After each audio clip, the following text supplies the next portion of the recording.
Razer sent me a package that I was a little surprised by. It's the new Razer Blade 15 Mercury White Edition that they call it. And it is pretty limited, so I figured I would do a complete walkthrough on it, even though it's a little similar to the Razer Blade 15 that I did not too long ago, for those of you out there that might want to see what the new finish looks like. Now, if you aren't familiar, a complete walkthrough on this channel is where I try to go through every single feature I possibly can on a new device so that you guys are better prepared should you be in the market to actually go buy one. Now, with that said, there is a lot to go through. So let's get started with the styling.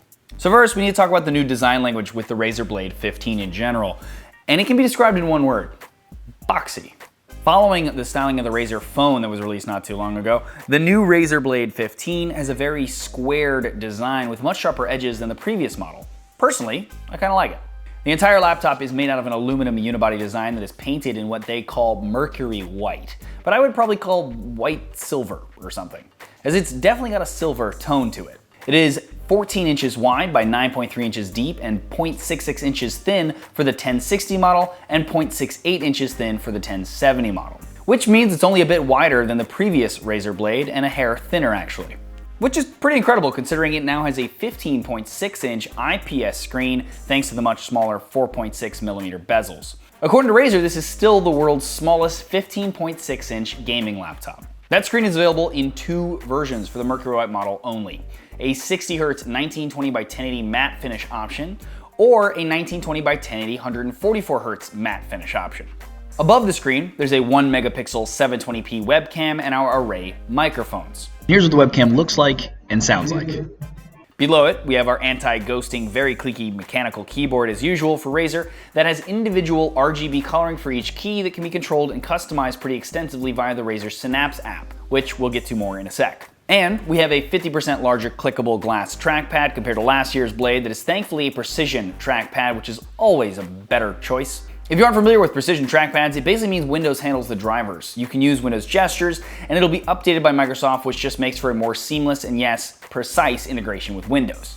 On either side of the keyboard, we have our two dual front-firing speakers that utilize Dolby Atmos for their audio. Integrated into the right speaker grill, we have our power button. On the right side, we have our Kensington lock, a way of locking your computer to your desk that I've seen on some computers and always kind of thought was a bit aggressive, but I'm sure someone uses them in some office setting. A mini display port, 1.2, an HDMI 2.0B port, one of our USB 3.1 Gen 1 ports, and our USB-C Thunderbolt 3 port, which allows you to not only connect any Thunderbolt device, but works quite well with the Razer Core line of external GPUs and other external GPUs, which you can check out my video on that for more info.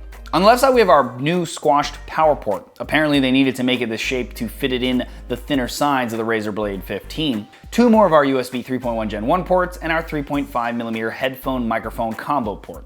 On the top of the lid, we have the unmistakable three-headed snake logo of Razer, but unlike the matte black model, the light-up logo is now replaced by a tone-on-tone logo, similar to the Blade Stealth. On the bottom, we have our two exhaust vents that are attached to Razer's new vapor chamber cooling system that draws heat away from the components and out the bottom of the laptop. Also on the bottom, you'll notice that we have some T5 screws. A unique feature of this new Razer Blade is the ability to upgrade the RAM and/or storage yourself. You can simply take off the bottom and get easy access to the RAM slots that supports up to 32 gigs of RAM in total, and the M.2 SSD port that will support up to 2 terabytes in storage. That means you can upgrade it yourself and have more RAM past the 16 gigs that it comes with, and more storage past the 512 gigs of SSD that it also comes with. Now, for exactly on how to upgrade the Razer Blade 15 RAM and SSD, you can check out my video linked below for a step-by-step tutorial. Now, speaking of the RAM and storage, let's delve into the internal specs. Powering the Razer Blade 15, we have an 8th gen Intel Core i7-8740H, 4.1 GHz 6-core processor, 16 gigs of RAM, that again you can upgrade to 32 on your own if you want, and the choice of either a NVIDIA GeForce GTX 1060 GPU or a GTX 1070, both with a Max-Q designation. Now, Max-Q, if you aren't familiar, is a sort of certification that NVIDIA gives when a laptop manufacturer reaches a certain size, sound, and other specifications using one of their NVIDIA graphics cards. Storage-wise, we only have an option of 512 gig SSD for the white color, and again, it supports up to 2 terabytes if you want to upgrade it yourself. Now for power, they've added an additional 10 watt hours, bringing the battery size to 70 watt hours compared to last year's model. But as I've tested with the matte black model, don't expect too great of battery life.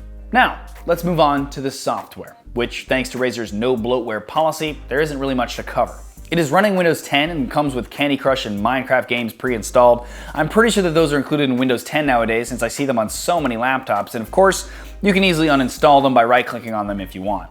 The only other software really is the aforementioned Razer Synapse program. Now in this software you can customize your Razer devices that are connected to the computer, including custom key settings like Hypershift, which lets you add more functions to any key by holding down the Hypershift button while pressing them.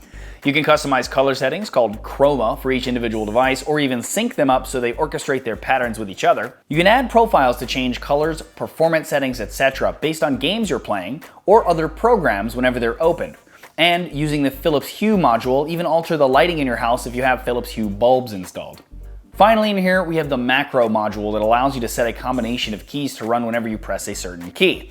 These can also be specific to each game or program, making them good for gamers who need to run things faster while playing, for example.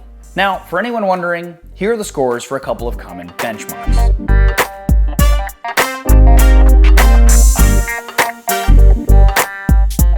There you go, complete walkthrough on the new Razer Blade 15 in Mercury White for anyone that was interested in that new finish. Let me know what you guys think of the laptop itself, the new color. Do you care? Do you care that there's a new color? Let me know in the comments below. I would love to hear from you guys. Otherwise, if you like this video, please thumbs up it or share it. It's greatly appreciated. Also, check out the rest of my channel. If you like what you see there, please subscribe and check the bell next to the word subscribe so you get notified when I do new videos. As always though, regardless, thanks for watching.